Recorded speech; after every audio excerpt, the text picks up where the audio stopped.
Hey there, all you rock addicts. This is DJ REM from RockAddictRadio.com, and I have on top right now on the line. Let's start with, go ahead and start with just kind of naming all the members of the band and what everybody's spots are. Oh, man. Well, we've got Jaron Galino on bass and doing vocals, doing both at once, doing his thing, singing his heart out. I got Danny on drums and Danny Pastelli and Alex Kulik, that's me, playing guitar, leads, and rhythms. How long you guys all been together? Oh, man. Well, it's a funny story. It was about 4 years ago, I think. Jaron's been playing around in local bands in our area since he was a lot younger than he is now. He's been playing, touring, recording demos, recording albums, and he started his own band way back. And I was the original guitarist. I was the first guitarist that he had jammed with on a lot of the songs that he had been writing. But I, unfortunately, because of my living situation and the way that things were at the time, I was just a freshman in high school at that point. I couldn't stick around, and so I had to split. And he ended up doing a bunch of things with a few different lineups. There was a man called Quinn Doherty. He played with two guitarists, Ethan and Austin. They did a lot. But we came back together last spring. It's been about a year now, and we got together, all the original members, and rehearsed a lot of the songs that they had been writing and the stuff that we had been playing when we first got together. So it's been about a year now, but I kind of see myself as being there since the very beginning. Right, that makes sense. So this current album that you guys put out, where did you guys record that at? That was Atrium Audio up in Lancaster, led by Carson Slovak and Grant McFarland. Carson's a great guy. He's been working with a lot of great bands over the past 7 years. Great studio. He's well known himself. He plays in a band called Century. Records a lot of his own records. Works around with a lot of different types of bands. So we went up to Lancaster and did our whole thing there 5 days out of the week. So how long did it take to record the full album then? It was a long haul, man. I mean, we woke up every day super early, went down to the studio at 10 o'clock and stayed until 8 at night from Monday through Friday, and that was the original set time that we had. But we ended up going back in to do more editing, do more just going over some things that we thought needed to be touched up. So I think in all, it took definitely at least a week and a half of our time, and I mean, as far as hours go, it had to have been a solid 75 hours. Yeah, I was gonna say it probably took a bit. I guess let me back up. So how long did it take to write the album and get ready to actually go to the studio with it? There's another interesting story there. The songs are very well traveled. They're old. Like I said, there was a lot of lineup changes over the past 4 years. So Jaron has been doing the writing for a lot of the material on this album over that entire period of time. Some of the songs that are on the album, like Success and Excess and Another Night of Sleeves, those songs have been around since the very beginning. They're actually some of the first that Jaron ever wrote on his own. So those songs are ancient for us, really. And so the material accumulated over time, and we just sort of compiled it back together once we rejoined the original members. And so after we got all the old songs back together, I learned some of the songs that I hadn't known how to play and reworked them a little bit. We were pretty much prepared. Up to No Good and Too Much and, just some riffs here and there were really all that I had a hand in working on. So it took, I guess you could say it took 4 years, but, that was with technicalities and lineup changes. Nice. So I have to tell you, when the first time I heard your album, when Clawhammer sent it to me, I was like, man, these guys rock. So I really dig you guys, and I've been playing you guys on my radio shows like every week, and I've had really good. Everybody really digs you, so. That's fucking awesome. That's great to hear. Keep doing what you guys are doing, please. Yeah, absolutely. We definitely plan on it. I'm still I'm still in high school. I'm a senior in high school right now, trying to finish up and get that out of the way. And I'm sticking around for a while just so that we can continue what we're doing, and I can keep doing all the music stuff that I'm doing outside of On Top. Yeah. Oh, you have a busy life right now, then, buddy. Yeah, I'm trying to balance. So what's the music scene like where you guys are at right now? Do you guys have a lot of opportunity to play a lot of live shows? We are very lucky in that respect. You know, the scene for us is very thin. You know, there aren't too many people who are really digging in on the rockier side of things anymore. You know, it's definitely making a comeback, but mostly in the larger world. And here we have, at least in my area around Westchester, we have a lot of people who are into, you know, a lot of like alternative and indie and folk and rock and, you know, a lot of cool stuff that I'm also into myself. But as far as we go, you know, we have to travel out to Philly and Delaware and some other places. They're few and far between, but Jaron is a very well-connected guy. So he keeps us running. He keeps us busy. We've all made a lot of good friends with promoters who really genuinely dig our stuff and help us out a lot and stick us on shows wherever they can. So we do get a fair amount of opportunity, but sometimes I feel like the scene's just, you know, just a little lacking. Yeah, I can hear that. Do you guys have like do you have a management company or anything helping you guys? Or are you guys going to do everything yourself? Well, I kind of see Jaron as our personal manager. He's got such a drive. You know, he sees a path that he wants to walk, and he builds every step he needs in order to walk it. He works his ass off all the time to make enough money to keep himself alive and enough money to do more and more with On Top. It's his vision and his dream, and you know, everyone can, especially Danny and I, can take example from him and learning, you know, how to do it right. We have, you know, Clawhammer has helped us out a lot with the press release, and I think maybe the guys from Clawhammer and Jaron have been in contact, you know, giving some advice. But I would say, at least from my knowledge, that Jaron is pretty much a full-time manager.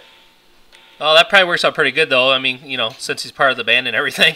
Yeah, absolutely. You know, he keeps things in line, and he knows where everything is at pretty much all times, and he keeps us straight. And if it wasn't for him, I doubt we would be having as much going on as we do now.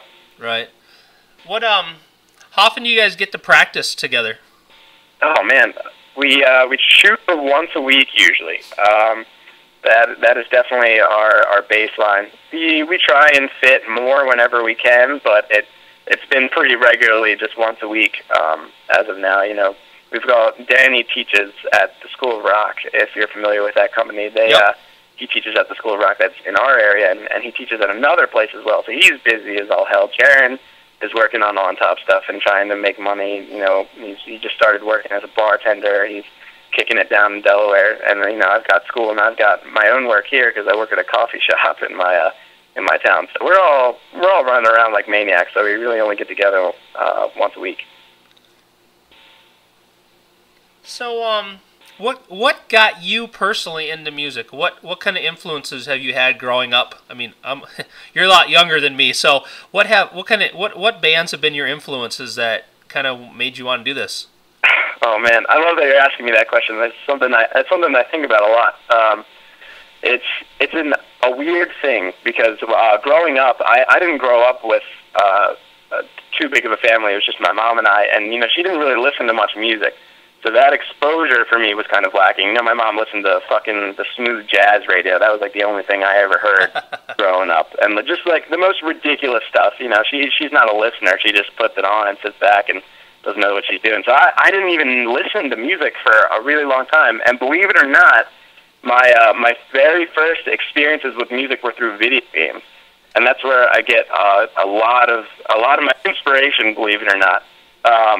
There were a lot of tunes from the earlier video games on Super Nintendo where it was just like, you know, a lot of them had almost like rock soundtracks. They had all those catchy tunes, and it was like I used to sit by the TV with the video game systems on and just listen. I record them on tape recorders and stuff. Like it's crazy. And then later on, when I ended up hanging out with a bunch of people, I started getting into some other music. A friend of mine, Chris Kaler, who I met when I was really young, started getting me into metal. And that's where I listened to like my first metal bands, Lamb of God and all those guys. And I eventually was listening to like folk metal, like crazy stuff like that. And eventually got into thrash, and like there was a big scene here for that for a while, which Jaron was a high point at one point. You know, I looked up to him as a little kid. So that's where it really all came from. It started out, you know, with unconventional means, and moved on to listening to heavier music and finding stuff in that I never would have anywhere else. And then now, you know, metal is always a part of me, but I listen to a lot of other stuff now, and that's what has influenced my playing with On Top the most. I listen to a lot of jazz. I listen to you know, a lot of progressive stuff. I listen to everything that I can. I mean, when I'm not playing with On Top, I'm writing acoustic music, so I got a lot of stuff going on. Yeah, that's very cool. I tell you what, because I talk to a lot of bands, and I find that the better bands are people that have wide range of influences of music. They don't just stick to one genre. They're not like, they don't have that tunnel vision, and it really comes out in your music. So yeah, absolutely. It's weird seeing these some of these interviews, you know, because people are, you know, giving me great compliments that I could have never imagined. But it's, you know, they say, you know, it's obvious that Alex is influenced by, you know, Michael Schenker and Van Halen and, you know, a little bit of George Lynch. And the funny thing is, I didn't grow up listening to, I didn't even know who Michael Schenker was until last year. And Van Halen, you know, he was always around, but it was like, those are some of the guys that I listened to the least. I missed out on all the classics. I was never a Metallica fan, and never got into, you know, some of the bands that a lot of metal guitarists go back to their childhood and say, like, fuck yeah, that's where that came from, you know? But it's definitely been weird. I'm still trying to figure out where my influences come from. well, and I'll tell you what, that's one thing I never do in an interview. I never try to tell somebody where I think their influences came from. I just ask, because I have no clue. Yeah, right, you never know. I mean, if you saw some of the music I listen to, I mean, I'm a metalhead through and through, but some of the other obscure stuff I listen to, you'd be like, are you serious? But you right, know what? absolutely. It's that's the beauty of music to me, is that, and why it's, you know, there's so many genres, there's so many different styles, and there's so many different personal tastes that, you know what? If it's good and you like it, that's all that matters. Absolutely, and you know, people forget music isn't a secular thing. You know, as much as we try to split it up, it's all one big continuum. It all relates to each other, and it's all interconnected. So no point in, you know, closing anyone off from one other thing. I mean, hell, I'm also a saxophone player. I've been playing saxophone all my life. That's cool. And I tell you though, the one thing I find with, because I pretty much just talk to hard rock and metal bands, but the one thing I find is I do think that this, I don't know, that style, people that play that style of music, the community itself is different than, it's just, I mean, I don't know you from the next guy down the street, but we can call and talk about metal, and next thing you know, we're like connected. You know what I'm trying to say? Yeah, absolutely. And it's something I've always loved about the kind of music, especially because it's so diverse. You know, there's so many different subgenres and so many different things that people try and go off and do. And you know, it's not just us alone. There are a lot of people out there, especially in, you know, like the folk scene and even the jazz scene and all the indie stuff. It's like they all have that feeling. It's like music just has that effect on people. Right, couldn't agree more. So what do you guys have coming in the near future? Things are looking up. Definitely, it's looking like we've got a busy road. We've been working our asses off on new songs. You know, we're dying. We're almost sort of jonesing to leave the old songs behind. We've been working so hard on the new songs, and we've got some. I can't say just about anything yet, but you know, we've got some awesome opportunities coming up that you know, could end up being very special. Some things that we would have never imagined that we would get the opportunity to do. So we're working our asses off on a new album. That's really what's going on now. We're practicing and trying to put together new material. You know, I'm trying to have a larger hand in the writing process to come now that we're, you know, working on a full release together as a band. And so we're just working, trying to play as many live shows. We're still supporting the last record, obviously, because it hasn't really been that long since it came out. So just trying to travel around, get some touring done, write a new album, and go from there. So the current album that's out, where can people buy it? Where can they go to support the band?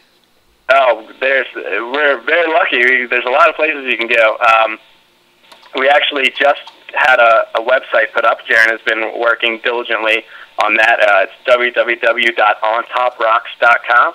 And if you go on there, there's a merch page, and you'll see you can get our CD, you can get T-shirts. There's a multitude of websites: CD Baby, Amazon, CD Universe. All of those websites luckily have our CD posted up there for you to purchase. So definitely check us out on Facebook or on our website, and all the information there is multiple outlets, multiple places you can pick the stuff up. Very cool. And I'm looking at the website right now, and I can attest it's killer. So. Well, thanks a lot. Give all the praise to Jaron. He did it himself. I'll make sure you tell him I said kudos to him. Will do. So if I was to grab your, we've already kind of talked about this a little bit, but if I was to grab your MP3 player, your iPod, or whatever you listen to music on, what would I find you listening to right now? Right now, that's. I'm glad you asked that. Well, you would see a lot of electronic music, believe it or not. I have just recently dived into, thanks to a couple of friends, some really, really creative people. You know, the guys that aren't out there just making beats that people can bob their heads to, people who are doing creative stuff and making music that is unlike anything you've ever heard. You'd see a lot of jazz. You'd see a good amount of, I guess, more melodic types of metal. I take a lot of influence from more melodic metal bands. I have been picking up on a lot of stuff lately. People have been throwing things my way. Listening to a lot of fusion, a lot of rock, trying to figure out how I can get the more unusual but really tasty stuff into the more simpler rock genre. I'm just trying to learn from the masters. Okay, thanks for sharing that. I appreciate it. Yeah, no problem. How'd the band come to be called On Top? That is definitely a question that Jaron could better answer than I could. But I will say, from my understanding, back when he was trying to figure out a name, he was having a conversation with someone, and I believe whoever he was talking to had mentioned it almost as a joke or something like that, or Jaron had brought it up, and it was like a ha-ha thing, and then it was like sort of a moment of silence, and then Jaron was like, yeah, that'd be an awesome name. Don't quote me on that. We have to get Jaron on the line, but I believe it was something like that. Just sort of a spur of the moment, just the right words kind of thing. Okay, that's cool, man. So the album cover, just the way it's laid out and everything, who designed the album cover for you guys? I believe it was Carson, our producer, who designed the cover for us. We had Alyssa Lorenz on, a good friend of Jaron and I's, take the photo of our friend that was posing for us for that album cover. We sent the picture to him, and Carson happens to be a very artistically geared guy. He was the art director, I believe, at Prosthetic Records, and has just recently transferred over to a new place. But he does a lot of designing. I'm pretty sure we gave him the picture, and he made the logo and sort of made some things. We had some preliminary ideas come through, and he pretty positive he did all of it. Yeah, it's a pretty nice cover to look at, if you know what I mean. Many people have said the same. I was pretty astonished by it myself the first time I saw it. I was a little out of the loop at first. Oh, man. What else would you like to tell everybody that's going to listen to this interview about you guys? What have we not talked about that you want to make sure people know about On Top? There's a lot of things, but I'll try and keep it as short as possible. Like the music on my iPod question. I don't even know how to answer that the right way, because it's like there's so much music, and it's like I'm constantly being influenced by so much stuff, and I hope that a lot of the people that are out there listening to the CD and thinking about maybe us as a band in the future, to just maybe not square us off as just your typical rock band, because we're a very lucky group. Danny has been playing so many different types of music, being with rock school and being the kind of person that he is, and I'm influenced by so many, and it's like we're working really hard to make the best out of something that is usually pretty straightforward. I'm very much an improv-based musician, and we're all really open to opening things up.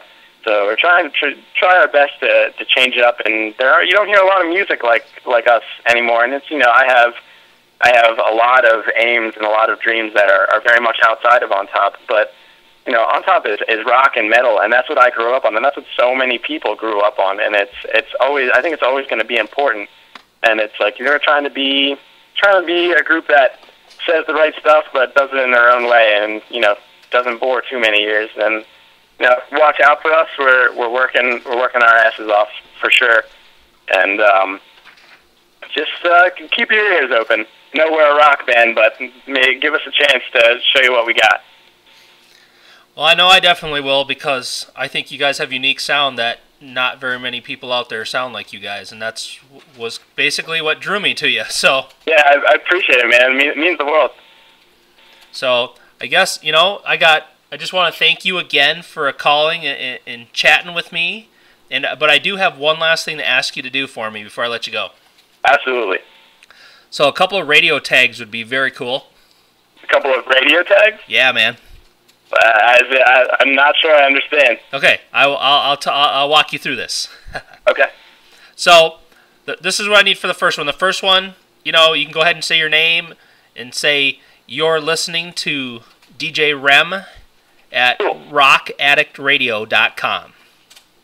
I'm gonna write that down. Is that okay with you? Yeah, go for it, man.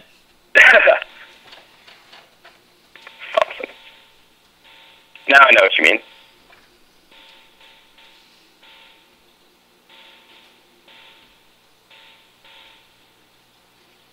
And you're listening to DJ REM at rockaddictradio.com. At Rock Addict Radio.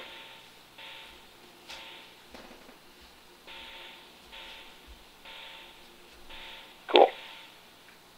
All right. Anytime? Yep. All right. This is Alex Kulik from On Top, and you're listening to DJ REM at rockaddictradio.com. Very cool, man. And then the second one, just a generic station tag. You can just leave me out of it. Okay, you're listening to DJ REM? No, just say, say your name, and this is, from On Top, and you're listening to rockaddictradio.com. Cool. This is Alex Kulik from On Top, and you're listening to rockaddictradio.com. Very cool. Appreciate it, man. That one I will send to the other DJs at the station so they can play it before they play your tunes. That's awesome, man. Much appreciated. I'm assuming you do this a lot, so. Yeah, I did about last year was my first year doing interviews. It's something I started about last May, so it's been not quite a year. I did about 50 last year, and awesome. So my goal is to beat that this year. And are you well on your way? Yeah, I'm pretty sure I'll beat it. I did have another interview today. I had to reschedule. But next Saturday, I have 3 back to back. There you go. That's awesome, man. And maybe we'll speak to each other again when the new album comes out. Oh, definitely. When the new album comes out, when you guys are done with that and ready to release, I'll be keeping an eye, and Clawhammer will definitely let me know. But yeah, touch base with me, and we will. And maybe when you do that, when you release that, maybe we can get the whole band on the line. Yeah, absolutely. I wish we could always do that, but it's freaking Jaron and Danny, and we're all running around so much. No, and I totally get it. It's totally cool. And if we can't work at that, and if it just ends up being me and you again, that's cool too. Awesome. So I will. Is this going to be will this be transcribed into words and posted somewhere? No. What I'm going to do later today, I'm going to upload it to YouTube. I've already designed this morning. I actually I designed a nice little flyer to promote the interview with, and I'll upload it to YouTube with the flyer attached, so they'll see the flyer, they'll know what the interview's about, and then I will post it everywhere. That is awesome. It'll be on your Facebook page. It'll be on, like I said, it'll be on YouTube. It'll be everywhere. So, and I'll also, what's your email address? My email address is akulick, which is akulick Say that again. A what? A Kulick, my last name, Kulick. Okay. 917 Okay. at gmail.com. Okay. I'll email it to you too. Okay, fucking awesome, man. What did you say your name was? Spencer. Spencer. Oh yeah, I got that in the email. Great. Yep. So, and I always also send the interviews to Clawhammer too, so they can do whatever they wish with it too. So. That's fantastic. So, once again, thank you, man. I appreciate it. No problem, man. Until next time. Yep. Take care. You too. Peace.